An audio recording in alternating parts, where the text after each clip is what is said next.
salaamaaleykum mbokku Tëngéej man seen doom Mamadou Mbaye ñu gën ma xam ci Niang Mbaye le PDG du groupe Solu Études en même temps le président du club AGEL de Rufisque maa leen souhaite une bonne et heureuse année 2023 mu nekk une année de prospérité nekk année jàmm nekk une année de paix di ñaanal ñëpp ñi nga xam ne ñu ngi doon xëccu benn affaire amuñu ko en 2022 yàlla may nekk ci 2023 bi te mu nekk li gën ci ñoom. dolli aussi di encourager mes jeunes frères pour leur dire que il faut ngeen gëm seen bopp dans la vie gëm sa bopp rek moo am solo. dina aussi annoncer en même temps di féliciter waa Ndam TV sur le lancement de leur site internet ndamtv.com qui est un site d'information et d'actualité qui va permettre d'avoir toutes les informations yi ngeen soxla que ça soit local ou international.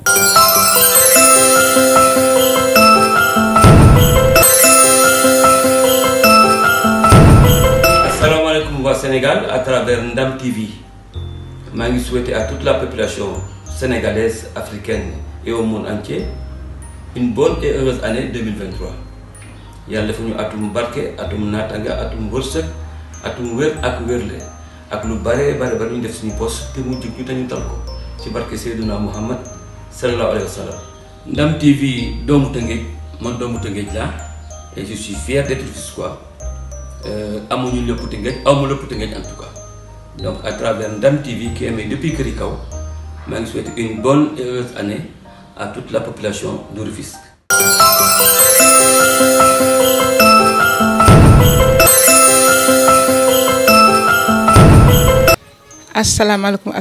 asalaamaaleykum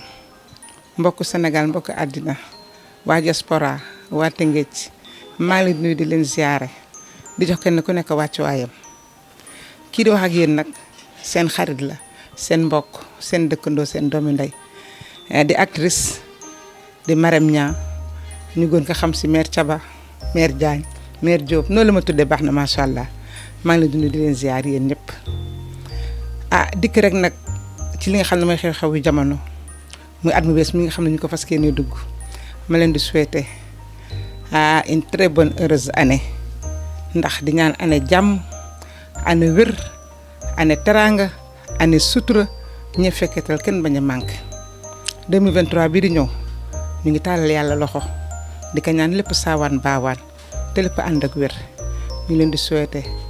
bonne et heureuse année 2023. ñun ñu leen koy souhaiter nag ñu ngi ànd ak télé boo xam ne bi ñu ngi koy wax Ndam TV Ndam TV nekkul fenn nag fudul fii si dëkk bi. di télé askan bi tax koo jóg ñoom tamit ñu fas yéene lancé seen site internet à partir de janvier gars yi kuy wàlluwaan sa dëkk dafa tëggul te Rufisque tëgg na Ndam TV tëgg na kon nag gars yi bàyyi leen ci xel Ndam TV mu ngi leen di souhaiter une très bonne et heureuse année.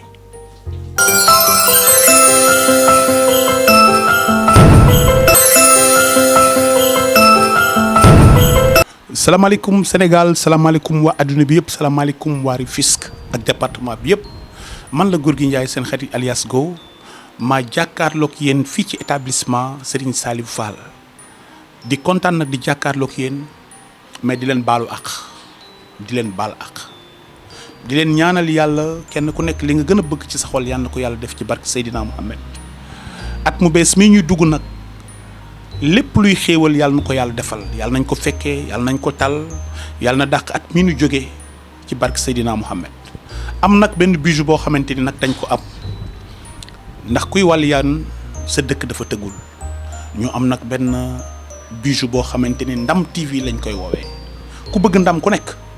Ndam TV ngay seetaan ku bëgg Ndam TV nga jëm ku bëgg luy jaay nit ñi jënd nga bëgg ci ndam mais da ngay dem Ndam TV. kon nag Ndam TV mooy sunu télé may wax Sénégal yëpp ne ñun ñëpp nañu jàkkaarloog Ndam TV parce que Ndam TV la ñu am te mooy sunu télévision jërëjëf jëf.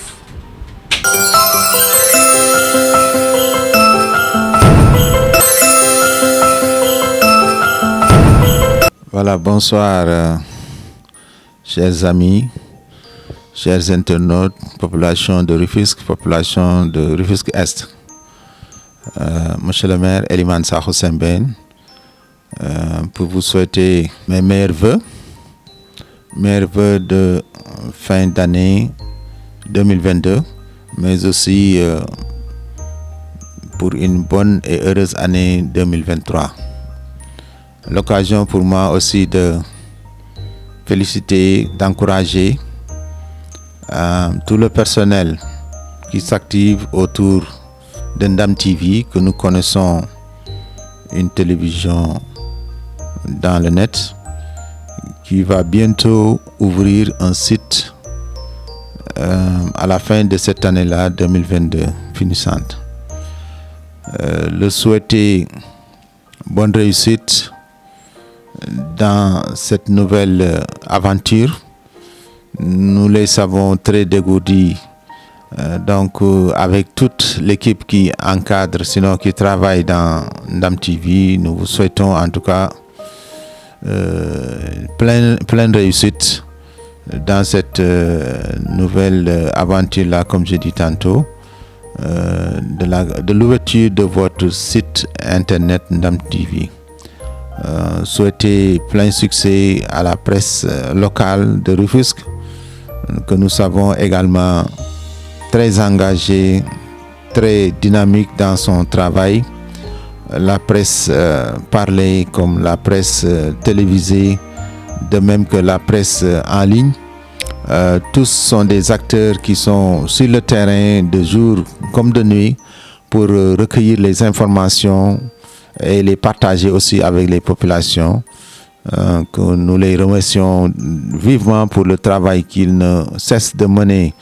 au service des populations, et leur souhaiter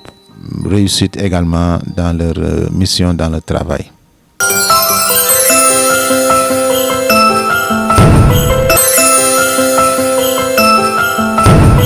Waaw, salaamaaleykum Sénégal, salaamaaleykum àdduna, mais particulièrement aussi salaamaaleykum Tëngéej, Rufisque, sama lépp Rufisque sama wéeruwaay. Maa ngi nuyu ñëpp di leen ziar, Ibrahima Mbaye Soppe, seen doom seen xarit. Maa ngi souhaité àdduna bi yëpp laay wax sax, di souhaité Sénégal, mais comme ni ma ko waxee sànq rek bay ci say woom, di souhaité waa Rufisque bi nga xamante ni mooy suñu sac, mooy suñu ndam, jàmm ju sax dàkk, ndax Tëngéej bu amee jàmm rek ñun ñëpp ñu am ko. Quel que soit nag suñuy différence côté politique, côté sportif, côté culturel, côté cosaan ak yu demee noonu yëpp, côté gëm-gëm, ñëpp nag bu Rufisque amee jàmm ñëpp am jàmm, kon yàlla na Tëngéej am jàmm. Maa ngi souhaité at bu bees, di ko souhaité kilifa diine yi, kilifa aada yi, di ko souhaité kilifa yëpp, mais tamit nag di ko souhaité ñu baal ma particulièrement sama collègue artistes yi, ñi nga xamante ni li ñu naan ñu bokk teen ñooy laxasoo ay goj. Artistes yooyu nga xamante ni man ak ñoom ci barab bu nekk, man ak ñoom ci façon bu nekk, ñuy daje ci théâtre yi, di daje ci concert yi, di daje fépp, te jàmm ju nice am suñu diggante. maa ngi leen di souhaiter jàmm, di leen souhaiter wér, di leen souhaiter koom, di leen souhaiter aussi seen njaboot ñu am fa jàmm, am santé, prospérité, longévité. di leen souhaiter en tout cas jàmm joo xamante ni macha allah day sax dakk, ndax ñoom it comme ñooy bëggal askan wi war nañ saa su nekk di am mbégte. Sénégal réewu jàmm la. Sénégal ay kilifa diine yu baax yu am solo ñoo fi tëdd ak kilifa aada. Sénégal am na loo xamante ni cosaanam la démb ba tey, mooy defar, mooy boole nit ñi nekk jàmm, mooy ku mag sa morom dimbali ko, mooy ku ñu mag yow nga respectante, mooy bañ a wax lu ñaaw, mooy ànd ci jàmm, mais surtout tamit ànd ci xel, ndax xëy na des fois li ñuy opposé bari na, mais war nañu jàpp ni ñoo bokk Sénégal, benn bopp la te kenn mënu ko xar ñaar. mais ñaan nag ñu nekk ci ay circonstances yu xaw a complexe ci lu bëree bëri ku nekk rek dem ci ak xel, ku nekk dem ci ak xel, ñu bañ ko passionné, ñu xam ne que yàlla moom ay mbiram moom dëggam, heure bu ko bëggee génne dina ko génne, heure bu ko bëggee feeñal dina ko feeñal. waaw loolu yokkute la, xam nga borom butigu mbagg boo gis bu sañoon magasin moom moo nekk moom boo laalee xol ba magasin nga ciy fekk. donc Ndam TV processus la rek, te loolu dafa am solo parce que ñenn ñi dañuy jóg rek am fu ñu dem te xaj na maîtriser wuñ sax yoon bi loolu tamit yàkkamti dina ko indi mais yàkkamti yàquleeti rek ni ko ndam di defee nag processus ndànk kàkkatar yéex na loolu la muy def waaye fu mu bëgg a dem dina fa àgg.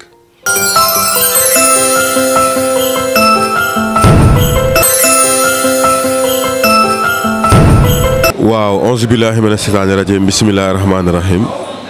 ñu ngi sant yàlla julli ci yonent bi salaahu salaam di sant suñu ñaar waajur di sant population Tëngéej bépp di sant fukki penc ñaari tey rek li ñu fi indi tey mooy at mu bees mi ñu ngi ñaan yàlla def jàmm ci réew mi yàlla may ñu fekkee ak tal ñi génn àddina ñu ngi leen di ñaanal yàlla yërëm leen xaaral leen àjjana yàlla may ñu fanu gudd ak wér gu yaram ñu nekk prison yàlla jàppal leen bañ génne ci jàmm salaam yàlla fëgg ñi nekk hôpital seen bopp ci barki Seydina Muhammad yàlla def jàmm ci réew mi defal ko mbooloo mi jullit sunu télé bi nag muy Ndam TV donc tey jii ñoonu seese woon te télé bu bees la ñu ngi ñaanal leen yàlla defal leen jàmm ba ngeen bokk ci loo xamante ni maanaam télé yi ñuy tudd fii ci Sénégal ndax amuñu leen lu Tëngéej moom bu soxlaa rek ku soxlaa da ngay ñàkk ndax ñun ñëpp benn lañ li américain bi naan together ñun ñëpp benn lañ quoi. waaw di sant waa Tëngéej di sant mbëri Tëngéej yëpp di sant sama papa sama yaay sama soxna. maa ngi sant bu baax di gërëm sama entraîneur sama papa sama maam muy papa Yada di ko ñaanal yàlla may ko wér ak wérle ndax moom moo nu tette daal di ñaanal papa Yada mu ndaw yàlla yërëm ko xaaru ko àjjana ci barke Seydina Muhammad ak képp ku mu fekk. waaw di sant di gërëm daal di wax am naa kontaante bu baax di sant Number One Mame Balla may ñaay am di sant samay copains yëpp di gërëm Paka Boy bu baax a baax jërëjëf.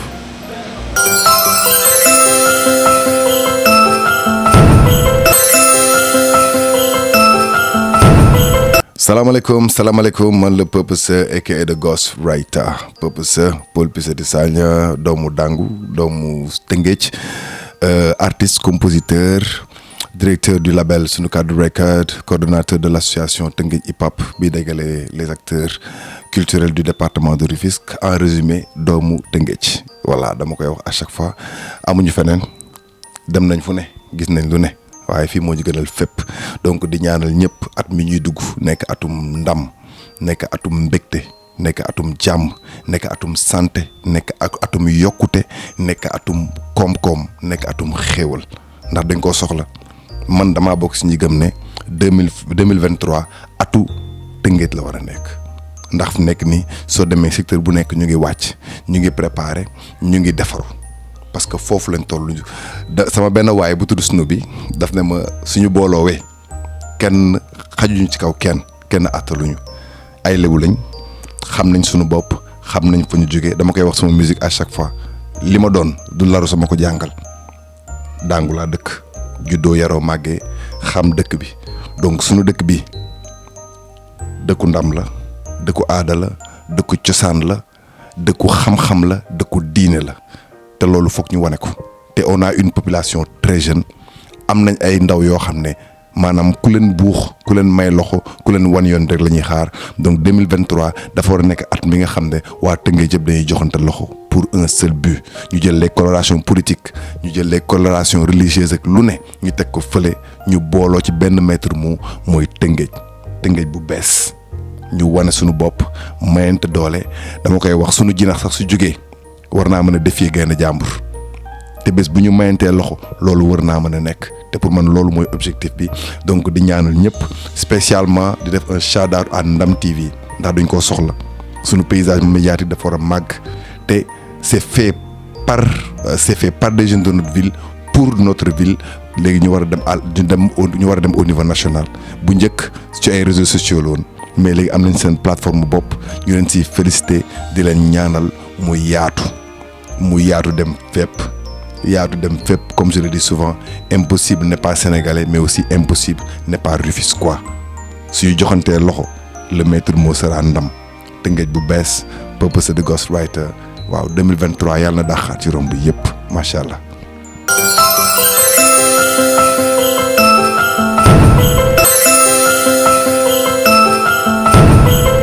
salaamaaleykum Tëngéej salaamaaleykum Sénégal c'est Pape Ousmane Sakho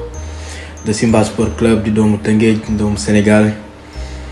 J'en profite pour vous souhaiter une très bonne fête de fin d'année di leen ñaanal jàmm ju bari di leen baalu àq di ñaan yàlla année bii ñu jëm gënal ñu année bii ñu jugee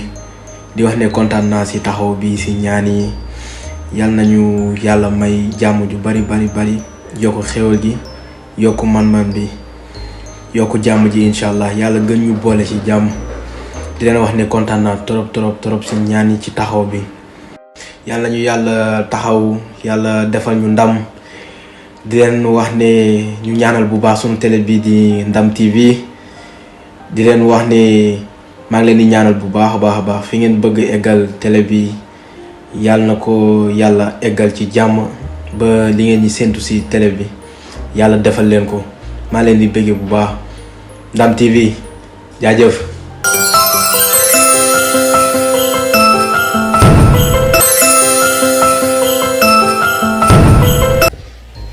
Asalaamaaleykum waa Tëngéej asalaamaaleykum waa Sénégal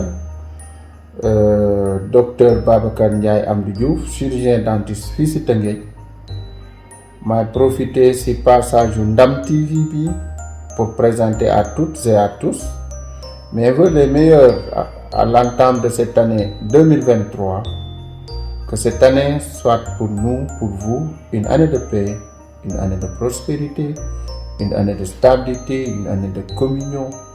une année de développement.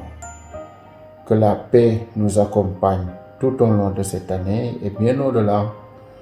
Que la paix règne dans ce monde. Déwénati à tous. Excellente année 2023.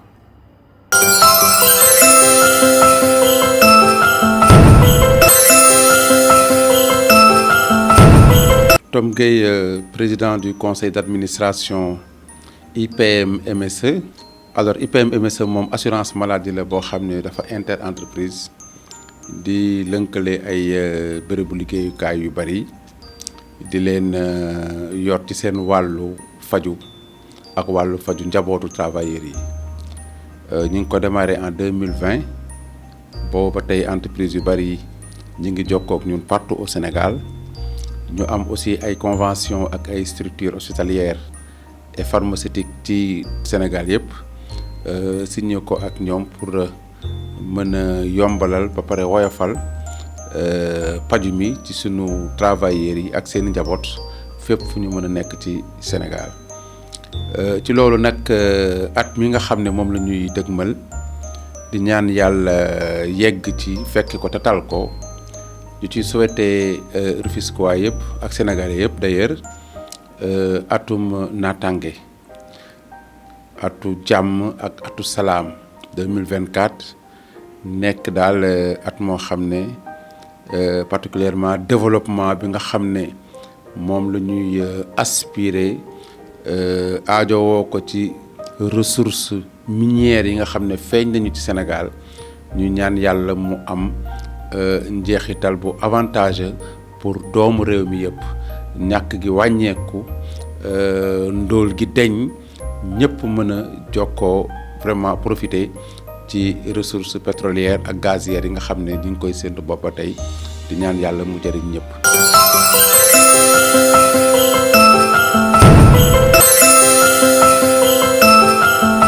asalaamaaleykum waa Tëngéej maa ngi leen di nuyu man la Tahir Faye man maay responsable assainissement du quartier de Youssou Mbargane maa ngi leen nuyu di leen dal si jàmm di nuyu waa Ndam TV. Je suis un simple citoyen dama demoon à l'étranger après dellu si bon nekk ci service technologie informatique. Bon, ci quartier bi bon man maa représenté le quartier quand il s'agit des questions d'assainissement. waaw c'est que man rek man depuis toujours man dama nekk benn nit boo xam ne bii man bon sama lu ma yore ñi gën a néew doole ñoo ci ëpp chance quoi. donc damay gis généralement ay nit yoo xam ne yu néew doole ñu nekk ci dëkk bi mais danaa am fu ma jaar ak ñoom foo xam ne sax kenn du xam quoi. Des fois aussi ma gis ay xale yoo xam ne yu nekk ci ay problème ay problème de santé wala problème de locomotion ci seen yaram am lu ci déformé moom ma jël leen en charge yóbbu leen ñu opérer leen tout ça donc man je suis daal ci côté boobu daal côté bon di dimbali way néew doole yi quoi. ñaan la mooy li ñuy wax bu déwén naree ñaaw yàlla na mel ni ren donc ren am na si ñu mu metti waaye boo toogee ba di ko nettali jig na la quoi.